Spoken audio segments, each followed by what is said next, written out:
Good morning. Okay, I'd like to discuss a little subject, and to that I will read a little piece of Matthew 7, verse 7 to, 11 or something like that. Yeah, something like that. Okay, this is Dutch. I'll translate it during reading, but you can read it in your own Bible. Matthew 7 of the New Testament. Pray, and you shall be given. Seek, and you shall find. Knock, and to you shall be done open. Because whoever prays receives. Whoever seeks will find. And whoever knocks, to him the door will be done open. Or which human amongst you, if he has a son, and he asks him for a bread, will give him a stone? Or if he asks a fish, he will not give him a snake, would he? As thou are bad people, but still know to give good gifts to your children, how much more will your Father in heaven give the good to the ones who ask him, who prays about him? Okay. I translated it during reading because this is Dutch Bible, but okay, I translated it. You can read it. I use a little bit my own words, but it's the point I'm trying to make. Lots of atheists says, well, there is no God, and he left no evidence, and it's not scientifically. Well, the Bible is scientifically correct. It's all correct. All that the Bible says is correct. That's not the point. But why? I mean, lots of atheists says, well, God doesn't exist. Well, the most of atheists say that because otherwise they wouldn't be atheists. But why? There is a Dutch professor, Robert Dijkgraaf. He's a professor, and he says, well, humanity knows right now about 96% of what there is about to know. Well, you and I, or as individuals, we may know from that 4% that is left. No, you said we don't know 96% of what there is to know. We only know about 4%. Well, from that 4%, we as individuals, we may know 1/10 to maybe at the most 10% of what there is to know from the 4% that there is to know. So, who on earth can guarantee that if you look at what you know, that you're not looking at the wrong place? There is, from your individual point of view, there is 96 to 99.9% left for you to know. So who can guarantee that in that amount, almost 100%, there's a little amount that we as individuals know, that God is not in that part that you don't know. So it's very arrogant to say that you know that God doesn't exist. It's a belief. You have to believe it because you don't know it. But on the other hand, God left a Bible. God left His Word. The Bible, the stories in the Bible, the oldest story is about 6,000 years old. So, and it's all testable. You can test the Bible. You can see the Bible whether it's true or not. And all the prophecies. There are thousands of prophecies. There's about 3,000 prophecies in the Bible, from which about 2,500 have become true already. The rest of the 500, a part of that, we are seeing coming to be fulfilled right now in our days. So if you say God doesn't exist, well, he left some proof, and you can test it. Okay, so that's true.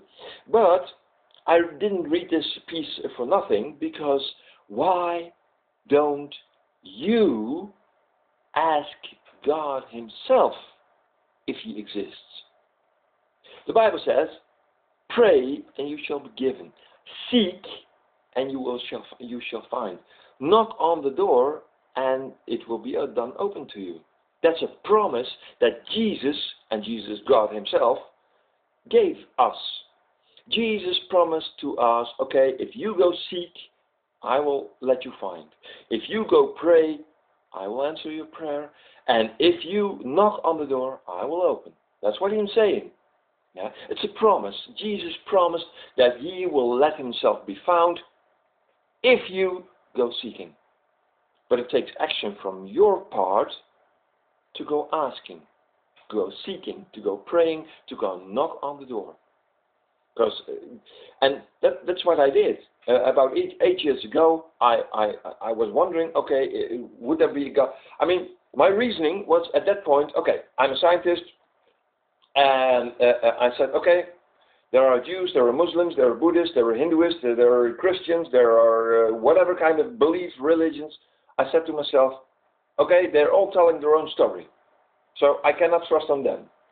Yeah, because the Buddhist says, well, Buddha, so and so, that's true. And the Jew says, well, Jehovah, this and that is true. And the Christian said, Jesus, that's all true. And the Muslim said, well, Allah, Mohammed, that's true. And so I said, okay, people make their own story. So I cannot trust on what they say. I said, if God really, truly, factually exists, then he is the only one who can give me the correct answer. So I started looking. I started praying. And I started to knock on the door. Okay, God, if you truly exist, please open my eyes for the truth. If you go seeking with a true heart, if you truly go seeking with an open mind, say, okay, God, I'm not sure.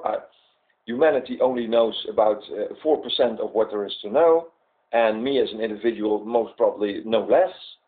So, okay, in knowing that, I'm going to ask you, God, if you really exist. Do you really exist? Well, I happened to do that about 8 years ago, and yes, I found God. And God let himself be found by me.